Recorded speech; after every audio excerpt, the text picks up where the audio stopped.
हरियाणा में बीजेपी ने सभी 10 लोकसभा सीटों पर उम्मीदवारों की घोषणा कर दी है। हालांकि बाकी पार्टियां, खासतौर पर कांग्रेस, अभी तक किसी भी नाम का चयन नहीं कर पाई है। क्या वजह है जो कि कांग्रेस को इतना टाइम लग रहा है, इस पर बात करने के लिए हमारे से हरियाणा से बीजेपी के राज्यसभा सांसद सुभाष बराला जी हैं।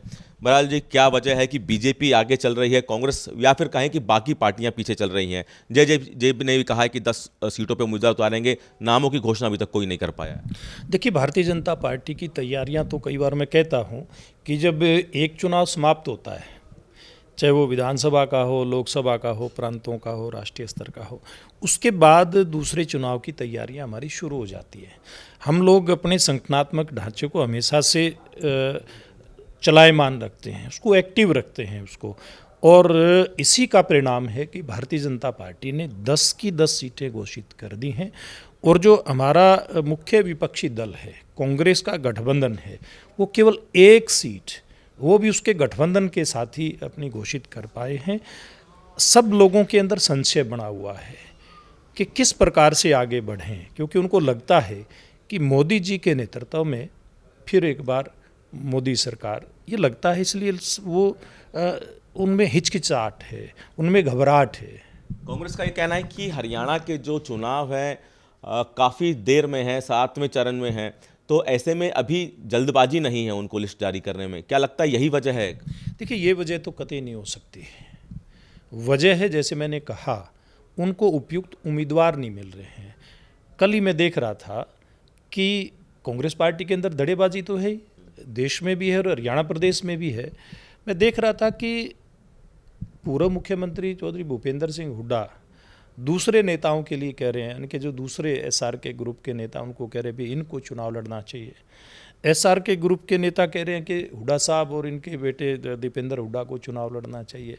लेकिन जब अलग अलग इनकी बातें सामने आती हैं आप लोगों के माध्यम से, मीडिया के माध्यम से, तो ये बात दिखाई देती है कि दोनों ही ग्रुप और इनके प्रमुख नेता चुनाव लड़ने से भागते हुए दिखाई दे रहे हैं।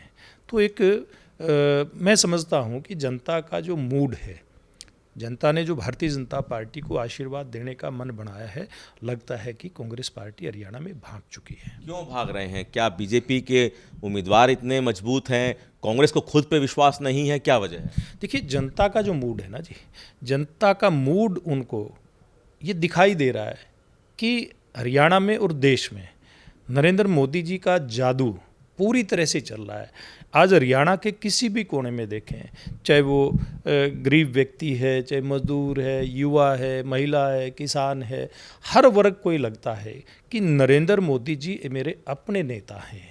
नरेंद्र मोदी जी के नेतृत्व में हमारा कल्याण हुआ है। नरेंद्र मोदी जी के नेतृत्व में देश का आधारभूत ढांचा मजबूत हुआ है, हमारी अर्थव्यवस्था मजबूत हुई है, देश और दुनिया में भारत का नाम आगे बढ़ा है, ऊंचाइयों को छू रहा है। ये सारी बातें आम वोटर को ध्यान में है और ये पता कांग्रेस पार्टी को भी है, इसलिए प्लान कर रहे हैं। एक आखिरी सवाल कि आप लोगों ने 10 उम्मीदवार घोषित कर दिए हैं, किस तरह की चुनाव प्रचार की तैयारी रहेगी? कोई बड़ी रैली का आयोजन, प्रधानमंत्री को बुलाया जाएगा? किस तरह की आपकी रूपरेखा रहने वाली है? देखिए, हमारी रूपरेखा तो प्रधानमंत्री जी की रैली से लेकर के और केंद्र के अन्य बड़े हमारे सीनियर नेता, चाहे हमारी पार्टी के राष्ट्रीय अध्यक्ष आदरणीय जगत प्रकाश नड्डा जी हैं, या पार्टी के बहुत हमारे वरिष्ठ नेता गृह मंत्री अमित शाह जी हैं, या अन्य नेता हैं, उनकी रैलियां भी होंगी। और हमारी तो प्रदेश के नेताओं की रैलियां भी हमने तय कर दी हैं, और हमारे तो शक्ति केंद्र, मंडल, बूथ स्तर के ऊपर भी कार्यक्रम पार्टी तय करने जा रही है। बहुत शुक्रिया।